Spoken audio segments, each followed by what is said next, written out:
Hi everyone, my name is Mark, and today we're going to take a look at another horrible case with you.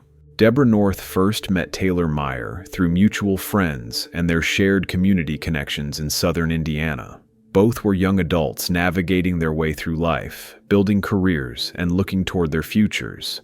Deborah had graduated from Jeffersonville High School in 2006 and was pursuing her dreams of becoming a registered nurse, a calling that reflected her natural inclination to care for others. She couldn't help but be drawn to helping people, and nursing provided the perfect outlet for her compassionate nature. Their initial friendship developed slowly over time, as both Deborah and Taylor were focused on establishing themselves professionally and personally. Deborah was attending Indiana University Southeast, University of Louisville, and Ivy Tech to attain her Bachelor of Science in Nursing, demonstrating the dedication and hard work that would characterize her entire approach to life. She was determined to excel in her chosen field and was willing to pursue her education at multiple institutions to achieve her goals.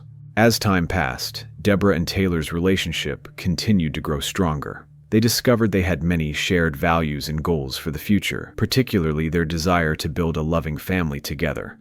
Their conversations were filled with dreams of marriage, children, and creating a life built on love and mutual respect. What made Taylor particularly appealing to Deborah was his apparent commitment to being a devoted partner and father, qualities that aligned with her own vision of family life. Deborah possessed what those who knew her described as a fierce, unforgettable presence that left a lasting impression through her contagious laughter, bright smile, limitless love, and unwavering loyalty. She was strong-willed, full of life, and unapologetically herself.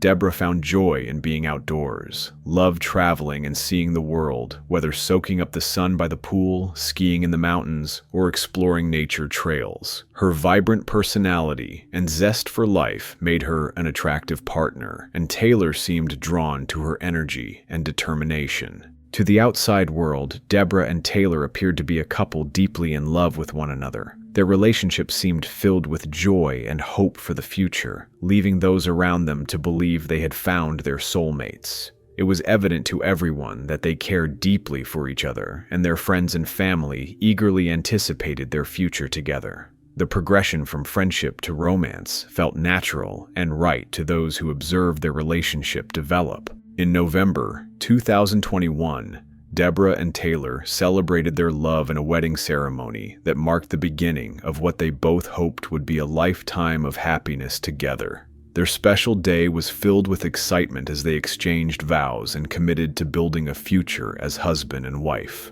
The wedding represented not just their love for each other, but also their shared dreams of creating a family and building a life together in Jeffersonville, Indiana. Shortly after their marriage, Deborah threw herself wholeheartedly into both her personal and professional life. She had always longed to be a mother, and with the same determination that propelled her through life, she welcomed her first child in 2020. This timing suggests that Deborah may have become pregnant before their official wedding ceremony, which would not be uncommon for couples who had been together for an extended period and were already committed to building a family together.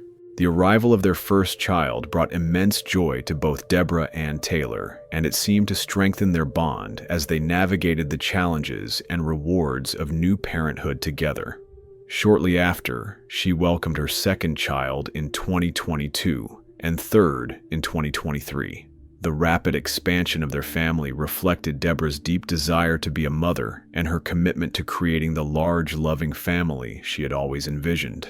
Throughout this period of family growth, Deborah also experienced remarkable success in her nursing career. Dedicating her life to caring for others, Deborah was recognized with the Daisy Award and promoted to nurse manager at Wellstone Regional Hospital in her 15 years of service. The Daisy Award is a prestigious recognition given to nurses who provide extraordinary compassionate care, highlighting Deborah's exceptional skills and dedication to her patients. Colleagues of the veteran registered nurse at Wellstone Regional Hospital in Jeffersonville said they were devastated by her death. She was a valued employee recently promoted to nurse manager here at Wellstone, hospital officials said in a statement. Deb will be greatly missed. Her promotion to nurse manager represented a significant professional achievement and demonstrated her leadership abilities and clinical expertise. She had a gift for caring for others, bringing both skill and compassion to her patients. Deborah's colleagues and patients alike recognized her exceptional abilities, and her reputation as a caring, competent nurse grew throughout her career. Her success in balancing a demanding career with raising 3 young children showcased her remarkable strength and organizational skills. More than anything, Deborah's devotion to her children was unquestionable and unconditional, showering them with her love, attention, and guidance as she began molding her tiny, perfect humans. Her friends and family could see how naturally she took to motherhood, and it was clear that being a mother brought her immense fulfillment and joy. She approached parenting with the same dedication and care that she brought to her nursing career. However, as Deborah and Taylor's marriage progressed and their family grew, subtle cracks began to appear beneath the surface of their seemingly perfect life. The stresses of raising 3 young children, while both parents maintained demanding careers, began to take a toll on their relationship. What had once seemed like a solid partnership began to show signs of strain as they struggled to balance their various responsibilities. One of the main issues that emerged was Taylor's growing suspicion and jealousy regarding Deborah's friendships and professional relationships. As Deborah advanced in her career and took on more responsibilities, as a nurse manager, she naturally developed closer working relationships with her colleagues. Taylor became increasingly uncomfortable with these professional relationships, particularly with her male colleagues at the hospital. Taylor's trust issues seemed to stem from deeper insecurities and personal struggles that he had difficulty articulating or addressing in a healthy manner. He began to interpret innocent professional interactions as potential threats to their marriage, and his paranoia started to consume his thoughts and behavior. Deborah, however, tried to reassure Taylor that she was committed to their marriage and that her relationships with colleagues were purely professional. The situation became more complicated when Taylor began to focus his suspicions on one particular coworker. He claimed the coworker's name was saved in her phone as "my best friend Emily." This discovery, whether real or imagined, became a focal point for Taylor's growing jealousy and suspicion. He convinced himself that this coworker represented a romantic threat to their marriage, despite Deborah's attempts to explain the innocent nature of their professional relationship. As Taylor's suspicions intensified, his demeanor changed from being supportive and loving to increasingly controlling and possessive. He seemed to be constantly watching Deborah's movements and questioning her about where she had been and whom she had spoken to. This behavior created a tense atmosphere in their home that was particularly difficult for Deborah, who valued trust and open communication in their relationship. The stress of managing Taylor's jealousy while caring for 3 young children and maintaining her demanding career began to wear on Deborah. She found herself having to constantly reassure Taylor about her commitment to their marriage, while also trying to excel as a mother and a nurse manager. The emotional burden of managing his insecurities while fulfilling her own responsibilities became increasingly overwhelming.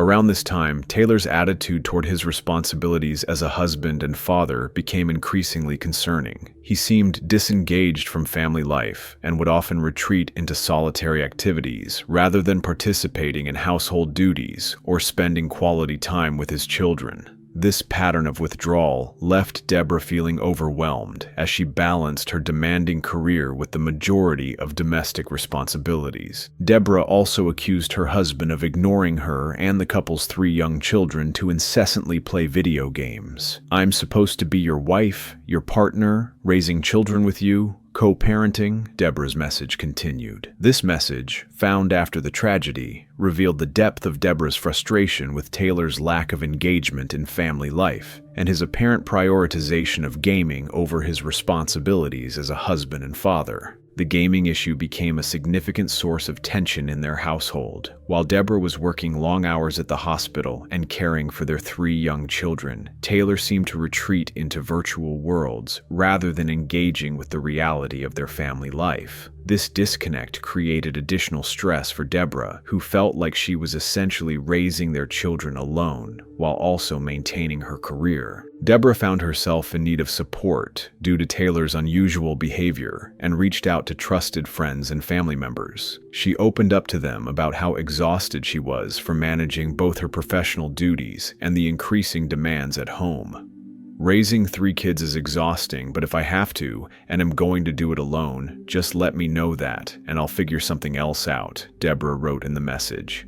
This message reveals the depth of Deborah's desperation and her growing realization that her marriage was not the partnership she had hoped for. She was essentially asking Taylor to be honest about his level of commitment to their family so that she could make informed decisions about their future. Her willingness to consider going it alone if necessary demonstrated both her strength and her deep concern for her children's well-being. Despite the increasing distance between them and the concerning behavior exhibited by Taylor, Deborah remained committed to her marriage and was determined to make it work. Her dedication to their relationship was evident in her unwavering decision to stay by Taylor's side, despite the challenges they faced as a couple. She remained steadfast in her belief that their marriage was worth saving, and that they could work through their difficulties together. In December 2023, more than a year before the tragic events that would follow, Deborah courageously confronted Taylor about her suspicions regarding his infidelity.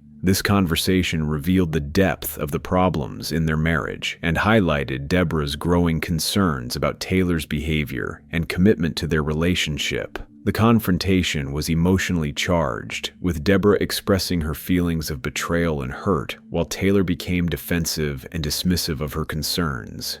Deborah Meyer also accused her husband of regularly communicating with his girlfriend and meeting her just before their family took Christmas photographs together, according to the email. This accusation suggests that Deborah had discovered evidence of Taylor's potential infidelity and was trying to address it directly within their relationship. The timing of these alleged meetings, particularly before family photos, would have been especially hurtful to Deborah, as it represented a violation of their family's special moments. The revelation about potential infidelity created additional strain in an already fragile marriage. Deborah was faced with the painful reality that the man she had married and with whom she had built a family might not be the committed partner she had believed him to be. This discovery would have been devastating for someone who had invested so much of herself in their relationship and their children. Throughout this difficult period, Deborah continued to excel in her professional life, even as her personal life became increasingly challenging. Her ability to maintain her high standards at work while dealing with marital problems and raising 3 young children demonstrated her remarkable resilience and dedication. Her colleagues remembered her as someone who brought both skill and compassion to her work, even during what must have been an incredibly difficult time in her personal life.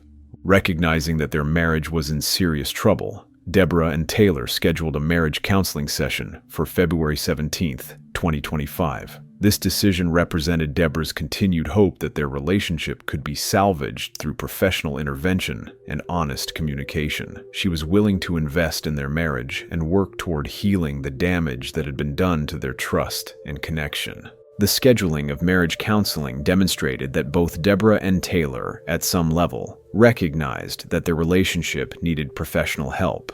For Deborah, this represented another attempt to save the marriage she had worked so hard to build. She was willing to be vulnerable and honest about their problems in the hope that they could find a way forward together. However, Taylor's suspicions and jealousy continued to escalate in the weeks leading up to their scheduled counseling session. In January 2025, his paranoia reached new heights when he claimed to have seen a photograph of Deborah holding hands with a male coworker at a casino in southern Indiana. This image, whether real or misinterpreted, became the focal point of Taylor's obsession and fueled his growing rage toward what he perceived as Deborah's betrayal. Taylor's interpretation of this photograph consumed his thoughts and drove him to increasingly irrational behavior. He began to believe that Deborah was actively pursuing a romantic relationship with this coworker and that she was planning to leave him and their children. His unease grew as he contemplated what he saw as evidence of Deborah's unfaithfulness, and he became fixated on the idea that she was deliberately destroying their family. The photograph, if it existed, may have been completely innocent, perhaps colleagues at a work function or friends celebrating an occasion. However, Taylor's jealousy and paranoia caused him to interpret any interaction between Deborah and her male colleagues as evidence of infidelity. His inability to trust his wife or communicate his concerns in a healthy way created a toxic environment that would ultimately lead to tragedy. As Valentine's Day 2025 approached, Taylor decided to make what he described as his most significant effort to save their marriage. He planned an elaborate romantic evening that he hoped would rekindle their connection and prove his love for Deborah. Taylor's Valentine's Day celebration was meticulously planned and included a Bringing Paris to You theme that he believed would demonstrate his devotion and creativity. For this special evening, Taylor purchased a new dress for Deborah and ordered dinner from Kansai, a Japanese steakhouse that he thought she would enjoy. He also involved their 3 young children in the preparation by having them draw pictures of the Eiffel Tower to use as decorations throughout their home. The involvement of their children in creating decorations added a family element to the celebration and showed Taylor's attempt to create a meaningful, memorable evening. Meyer gave his wife a card with a handwritten message inside, and the two even danced to their wedding song, he reportedly told police. These romantic gestures demonstrated Taylor's understanding of what might appeal to Deborah and his knowledge of their shared history. The decision to dance to their wedding song was particularly symbolic, representing an attempt to recapture the happiness they had once shared. Taylor later told investigators that this was the hardest I've ever tried to show Deborah how much he loved her and wanted their marriage to work. This statement revealed both his desperation to save their relationship and his growing frustration with what he perceived as Deborah's lack of appreciation for his efforts. His expectation that this single evening could solve their deep-seated marital problems showed a fundamental misunderstanding of the work required to rebuild trust and intimacy. On the evening of February 14th, 2025, Taylor presented his Valentine's Day celebration to Deborah with high expectations for her response.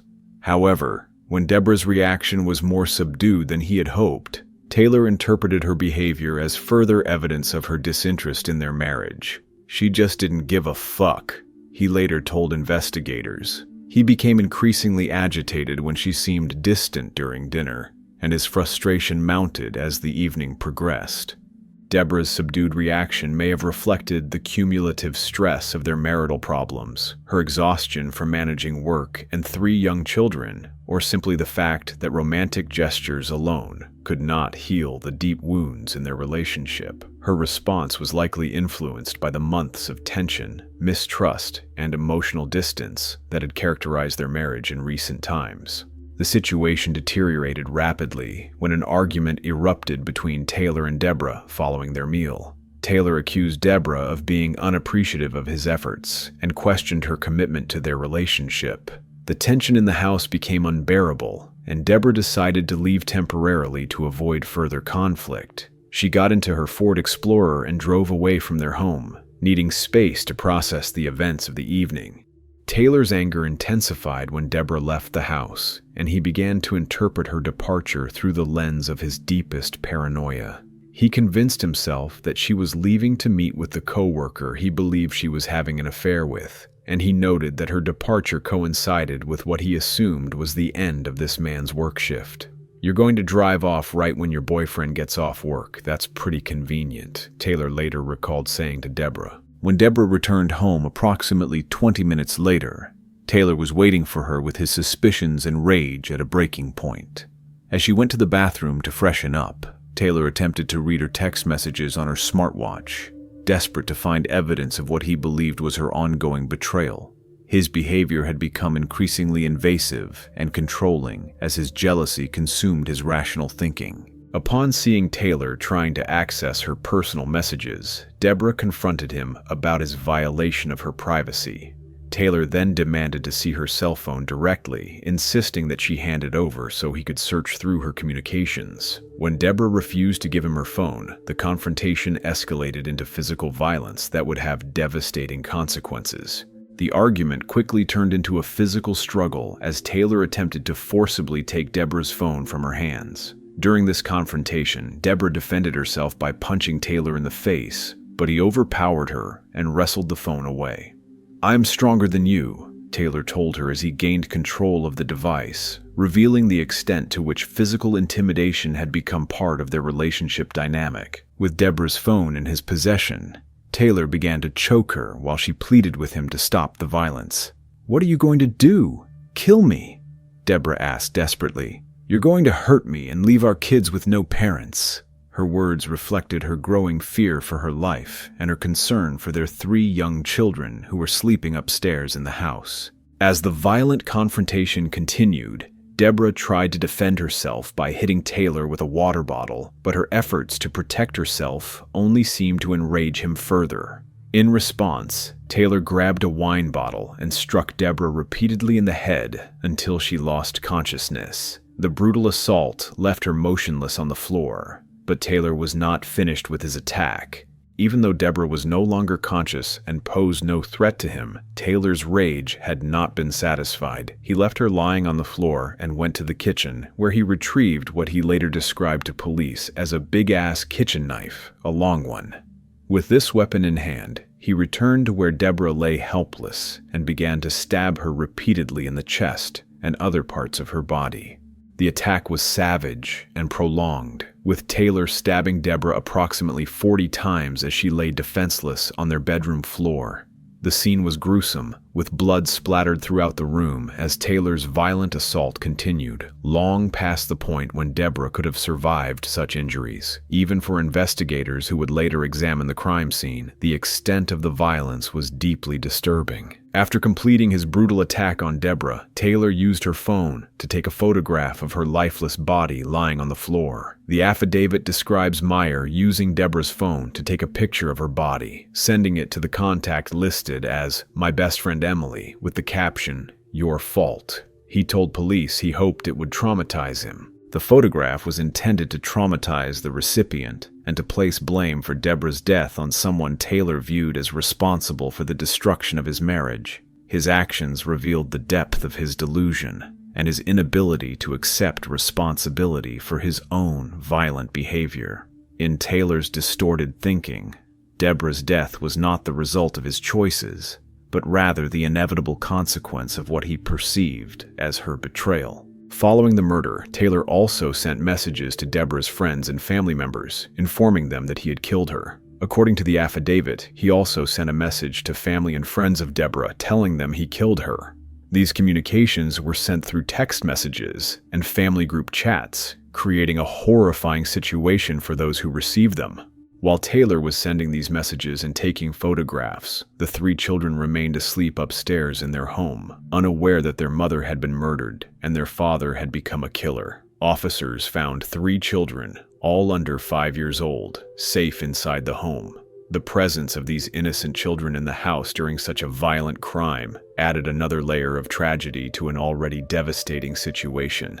One of Deborah's friends, who had received Taylor's disturbing messages, immediately recognized the severity of the situation and contacted the Jeffersonville Police Department. This friend also drove to the Meyer home to provide assistance to responding officers, demonstrating the quick thinking and bravery that potentially prevented even greater tragedy from occurring. When the friend arrived at the house and began speaking with police officers who had responded to the scene, he received the horrifying photograph that Taylor had sent from Deborah's phone. This image confirmed the worst fears about what had happened inside the home and provided officers with crucial information about the situation they were about to encounter. Officers initially attempted to make contact with someone inside the house by knocking on the front door, but they received no response to their efforts. given the information they had received about the domestic disturbance and the photograph showing what appeared to be a body. Police made the decision to breach the front door in an attempt to reach any potential victims inside.